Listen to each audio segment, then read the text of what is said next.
Биримдик саясий партиясынан жогорку кеңешке талапкер Орозбаев Эрк Нарымбекович. Ассаламу алейкум, урматтуу акалпактуу аталар, ак чээктүү энелер, амансыздарбы? Биз сиздер менен ушул жаман оору пандемиядан кийин көрүшүп турганыбызга аябай кубанычтамын. Көптөн бери бири-бирибизди көрүшпөй сагынышып калган болушубуз керек. Мына алдыда биздин талапкерлер, партиялаштар айтып кетти. Бул партияга эмнеге кошулдум? Бул партияга неге макул болдум? Мен дагы жергиликтүү кеңеште өзүмдүн партиямды эч кимге көз карандысыз деп бир дагы саясатчы же саясий партия жок, өз шаарын атап чыккан. Мен Ташкөмүр жаштар саясий партиясын түптөдүм.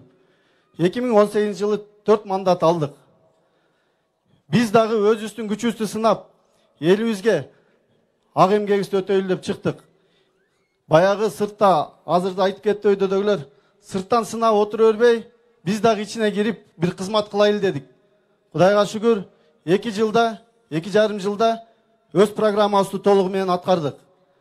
Ошондой эле ушул партиядан сунуш келгенде мен алдына барып сүйлөшүү жүргүзгөндө менден сурады, критерийлерди карадым. Мага аябай ыңгайлуу критерийлерди тура келди. Себеби имандуу коом болмоюнча улууга урмат, кичиге узат жок болот.